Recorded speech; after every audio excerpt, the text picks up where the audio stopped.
Estamos de volta com o Mundo do Futebol. Agora a entrevista especial com o Paulo Rink, que foi o nosso convidado lá no Bar do Pedro, né? Sicupira, Tomás.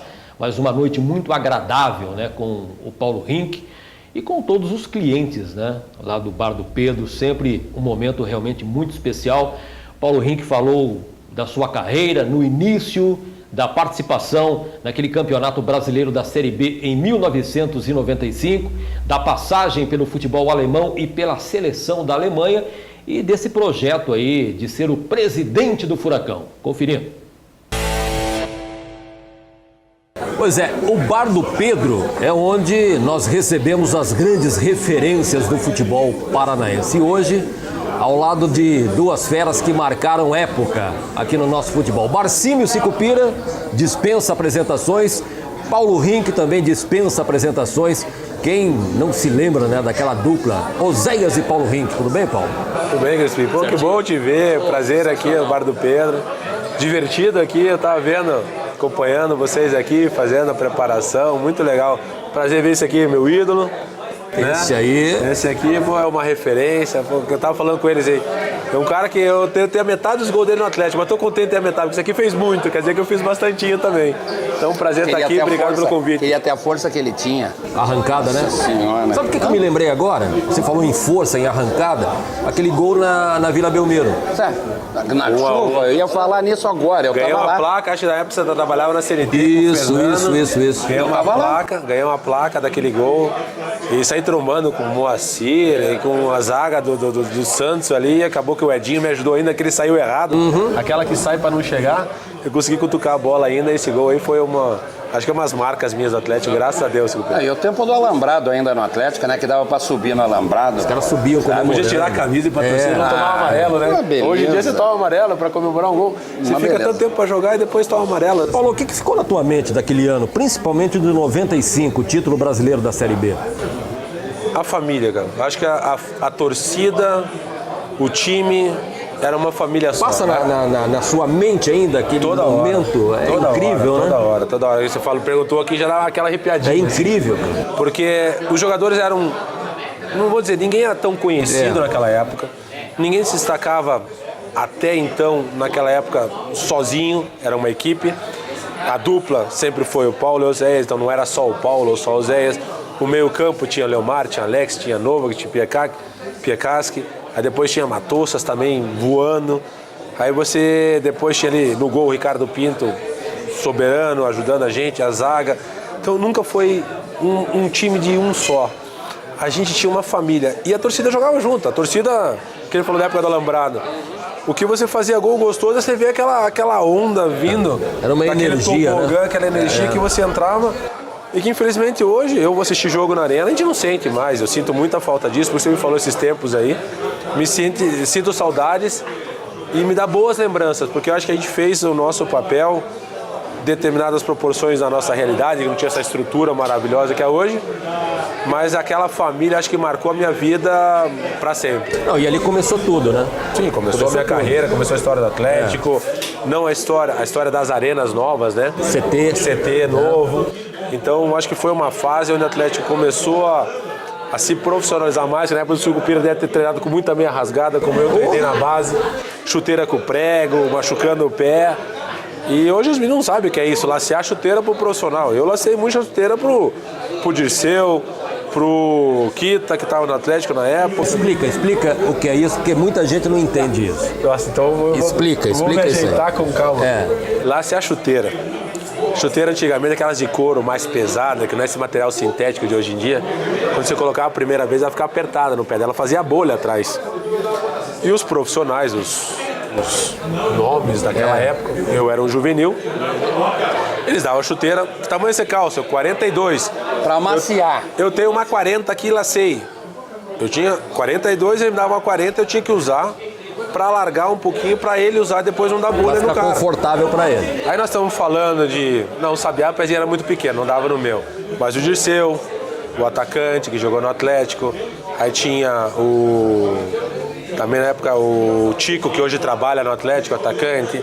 O Fião, o zagueiro, que mandava eu subir na máquina de long press lá para ele poder fazer, que não tinha peso suficiente. Daí eu tinha que subir na máquina e levantava eu e a máquina. E lacear a chuteira era isso, você tinha que usar ela para os caras e depois você dava para eles já ela com 2, 3 semanas de uso. As chuteiras de hoje não tem prego. Aquelas tinham prego. Fazia bolha, doía. Um menino hoje não sabe o que é um pé de ferro. Pé de ferro é um aparelho de sapateiro. Aparelho? É um aparelho, é um acessório do sapateiro que você põe o calçado, a chuteira em cima e bate para entortar o prego que está entrando no carro. A taxinha. É parecido com a taxinha, só que era mais longo. Sabe, isso tudo nós passamos.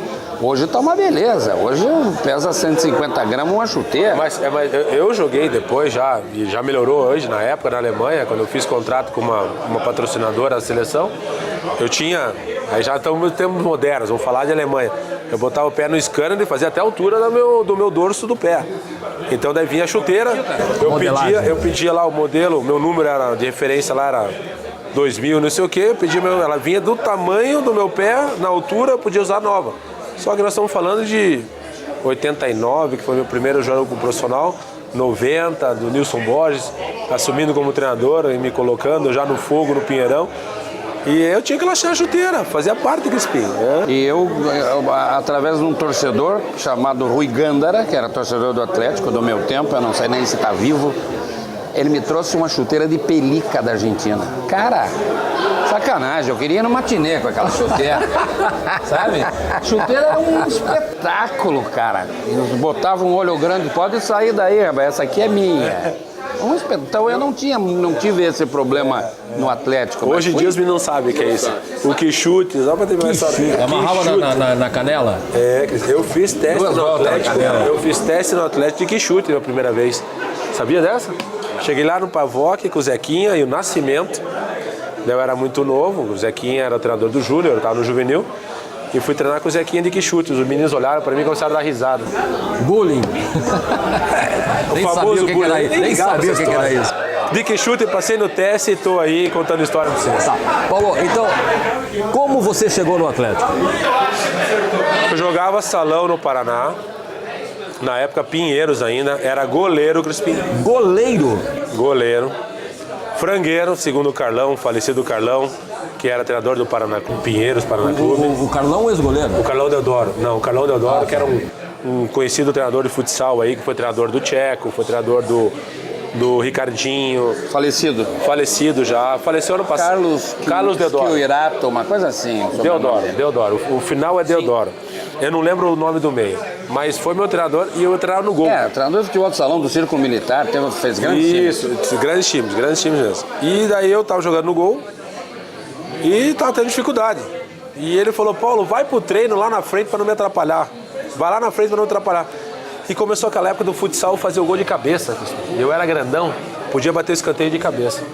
Aí eu comecei a fazer gol de cabeça e escanteio. Era com a mão, né? Batia lateral com a mão. E eu comecei a entrar na área que nem um trator, que ele falou que queria ter minha força, eu entrava trombando todo mundo. De algum jeito a bola entrava. Valia gol dentro da área nesse teu tempo? Valia. Não, o meu não valia. Valia. Até nisso eu dei era trombar com o goleiro e tava valendo. E daí o Nascimento viu um jogo, né? O Nascimento, que hoje mora aqui no Cajuru, até o mesmo bairro aqui do Bar do Pedro. O Nascimento pegou e falou assim, Paulo, vem fazer um teste lá no Atlético. E eu fui, porque não tinha chuteira, porque juvenil. E eu fui fazer um teste lá no Pavoc, no antigo Pavoc, onde o Petralha, depois de um tempo, acabou trocando pelo CT. E assim eu comecei minha história no Atlético em 86. Logo depois fui jogar pelo Atlético a Copa 15 de Jaú, pelo juvenil. E daí na Copa eu fui muito bem e fui convocado pelo René Simões para a seleção brasileira. Então eu comecei em um mês e já fui convocado para a seleção. E você vê como a volta a história da gente já está traçada. Eu na seleção, muito bem, machuco o joelho, não viajo. Viajo o Jetson, que era do Curitiba, e eu tenho que voltar machucado. Depois de muitos anos, eu lá na frente sou convocado à seleção da Alemanha. Se eu faço aquele jogo com 15 anos, olha só, eu não podia ter jogado na seleção da Alemanha. Você vê como é que é a história? É verdade. Voltei chorando. Então assim começou a minha história no Atlético. A sensação de jogar pela Alemanha? Muita honra. Muita honra. O que passou pela cabeça ali naquele momento, entrando em campo? Fez uma viagem. Eu acho que quando entrei em campo eu fiz o meu trabalho automático. Mas como é que foi? O que passou pela tua cabeça? Aceitar a convocação acho que foi mais difícil. É mesmo? Porque quando o treinador me ligou e me avisou que era meio-dia, que às 6 da tarde meu nome ia sair convocado para eu me preparar, porque ia ser uma confusão, primeiro brasileiro, tal. Ele me ligou antes e me avisou, Paulo, você vai ser convocado. Ficou aquele sentimento de traição, assim, não? Chegou a pensar nisso? Não, sabe por quê, Crispim? Porque eu joguei na seleção e eu aprendi a falar alemão, tenho descendência alemã. Então, assim, é um negócio diferente. Não fui só lá e mudei meu passaporte para jogar pela Alemanha. Eu estava bem no campeonato alemão, um dos artilheiros, na época no Bayer Leverkusen. Eu joguei 6 anos no Bayern. De 5 deles eu joguei Champions League, fiz uma final. Então, assim, 5 anos nós ficamos ou vice, ou terceiro, ou primeiro, porque se só classifica para Champions, você está entre os top 3. Então eu joguei 5 anos no nível mais alto da Alemanha, do qual eu fui respeitado para ser convocado. Mas para aceitar, quando eu recebi aquela ligação, acho que foi o momento mais difícil, porque eu não sabia o que vinha. Se vinha o traidor, se vinha o respeito, se vinha o reconhecimento, se vinha... Eu tinha dúvida. O que vão falar lá no Brasil? Pô? E daí depois, muito legal, foi depois da Eurocopa, que eu joguei a Eurocopa em 2002, a seleção alemã não foi bem, e daí teve uma pesquisa, vamos dar de referência para o público, a revista Placar aqui do Brasil, né, mais conhecida, tinha a revista Kicker lá. E ela botou na capa os 23 convocados da Eurocopa. E ela colocou assim, um X para quem devia sair e para quem devia ficar. E era você rasgava a capa, preenchia o nome lá e mandava para o correio para concorrer a um prêmio, etc. E eu tive 78% de aprovação de permanência na seleção. Então eu, como estrangeiro, com aquela votação popular, eu me senti muito honrado. Então, assim, depois daquela dúvida, acho que é muita honra de ter participado. Ô Paulo, o atual momento do Atlético, como você avalia? Essa confusão toda, a diretoria em briga com a torcida, enfim, é um momento de turbulência, né? É um momento eu acho que de você definir o foco do time. O time é de futebol ou o time é um time empresarial? Eu sei que hoje o futebol virou negócio, entendo, mas também você precisa respeitar a paixão.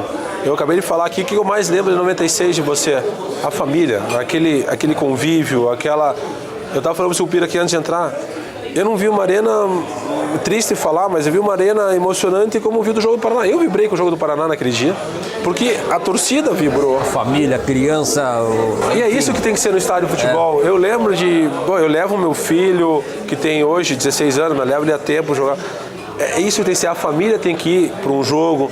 Briguei pela questão da cerveja, que eu achava que era uma besteira você ficar retalhando. A pessoa tem que ser livre, se ela fizer besteira, ela vai pagar de uma maneira ou de outra. Exatamente. Agora, o momento do clube, assim, politicamente é complicado. Acho que tem que definir o foco que ele quer ser. Ele quer ser um time de futebol, quer ser um time empresarial, quer ser um time de um dono só, quer ser um time de várias correntes. Eu tentei evitar muito na campanha passada a crítica, a desconstrução, porque eu respeito muito os diretores que estão lá, mas eu acho que as atitudes, as decisões não estão sendo aquelas mais acertadas. Eu acho que você pode sempre tentar agregar ao invés de desagregar. E na época da eleição eu liguei para o Mário, para o Petralha, sabia? Essa história você nem sabe, nem contei para você. E daí eu falei assim, Mário, preciso conversar com você. E daí depois a eleição do Atlético de novo, e Cap Gigante, passou, a gente respeita a urna, que nem eu acabei de falar aqui agora. E eu fui pedir de apoio, né, na campanha, que eu tenho uma afinidade com o clube, tenho a história do clube e tal. E daí o Mário me atendeu e falou assim, estou muito decepcionado com você, porque você não me apoiou. Daí eu falei assim, Mário, sabe o que aconteceu? O pessoal, você não me ligou pessoalmente, você tem meu número desde que eu trabalhei com você, e você não teve a humildade que eu estou tendo aqui agora. Eu vim pedir o teu apoio. Se você vai dar ou não, é uma decisão tua e eu vou respeitá-la. Agora você não teve a humildade de ligar para mim. Ele falou assim, era a tua obrigação. Você é rico por minha causa hoje. Eu falei, não, é porque eu trabalhei muito. Então, assim, esse modo de pensar hoje, né, de quem está comandando, acho que não sei se compartilha o presidente, o Salim, é dessa mesma. E o Salim está presente nessa reunião, inclusive em alguns momentos ele ficou do meu lado, e o Mário mandou, fica quieto, Salim. E foi, na minha frente. E ele ficava? E se não ficasse? O que eu vou falar? Ele achou que eu tinha que me oferecer, e não vou fazer isso. Eu fui humildemente pedir apoio. E, em consequência disso, eu recebi 6 processos na minha campanha eleitoral, defendi todos, ganhei todos, que eles falaram que eu estava usando a marca do Atlético, as cores do Atlético. Daí até que eu provei que o vermelho e preto não é a cor do Atlético somente, e claro que foi a ser uma alusão. Ganhei todos os 6 processos e a gente está aí hoje na posição que está. Você tem pretensões políticas no Atlético? Tenho esse sonho, eu quero realizar meu sonho um dia ser presidente. Não sei se o momento é agora, eu acho que o que está... O momento é delicado, a dívida financeira que foi feita, o momento que vive o clube da torcida, mas eu vou ter sempre uma nova disposição. Se for uma unanimidade, não quero entrar e ficar batendo em candidato A, em candidato B, desmerecendo a história de quem já fez história, porque eu acho que a gente tem que reconhecer a história. E são momentos.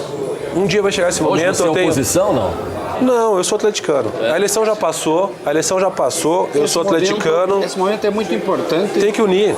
Para mim, é muito importante. Me perguntaram, você é oposição do Atlético? Nunca, jamais vou ser oposição do Atlético. Eu sou oposição a pessoas. Ao Atlético, jamais. O Atlético foi uma das coisas mais importantes, junto com a minha família, que eu tive na minha vida. Eu passei 8 anos da minha vida dentro do Atlético. E apoiei o Gaed e o João Alfredo na eleição passada, mas se o Paulo sair para presidente, eu já estou dizendo, não tem o meu apoio definitivo para toda a vida. O Paulo vai lidar com o futebol. O Paulo vai querer ter um time de futebol, sabe? Eu estou falando isso de peito aberto, falo para todo mundo. Sabe? O Paulo quer a mesma coisa que eu quero. Time, traga a torcida pro teu lado. Sabe? Faça uma coisa simpática, uma coisa alegre, que sempre foi o Atlético. Sempre foi. Ó, passaríamos a noite aqui, né, Sicupira, falando de futebol. Tranquilamente. Mas eu me senti honrado nessa noite ao lado de Barcímio Sicupira, Paulo Rink, grandes artilheiros, grandes atacantes do Clube Atlético Paranaense. Paulo, muito obrigado mesmo. Eu que agradeço o convite, acho que falei até demais um pouquinho, mas a gente fala de coração, fala a verdade, o que sente, não estamos denigrindo ninguém, contando a história, porque quando você vê a história aqui, você se sente honrado sentado do lado de pessoas. Guarde um pouco de papo, porque nós vamos ter mais. Tem mais. E eu quero dizer uma vez, está aqui um cara que não se esconde. Eu tenho como objetivo um dia ser presidente do Atlético. E tenho certeza que vai ser um grande presidente, sabe? Um grande presidente. E um cara que gosta de futebol vai ter o meu apoio, sempre. Eu adoro futebol, cara. Por isso que eu tô até hoje no meio. E ele, sabe, tem gente, não sei o quê, porque ele é vereador. Ele pode contentar um e descontentar outros, né? Mas esse não é um objetivo meu. Portanto, parabéns, cara. Obrigado. Valeu, Sicupira. Paulo Rink. Obrigado. Agora, os petiscos do Bar do Pedro, que ninguém é de ferro, né, Sicupira? Petisco e um... Não. Hã? Eu pensei que era só isso aqui agora. Não, secou aqui já. Então, vamos reabastecer aqui o Sicupira. Valeu, gente. Abração. Valeu. Esse é um cara que também tem história no Atlético, né, Sicupira? Dispensa maiores comentários. Exatamente. Né? Esse fez história, com certeza. Exatamente. A exemplo de Barcímio Sicupira também, né? Que continua sendo o maior artilheiro da história do Atlético Paranaense. Isso aí eu acho que você guarda assim com muito carinho no coração, né? Não tenha dúvida. Né? Não tenha dúvida, cara. Isso me enche de orgulho.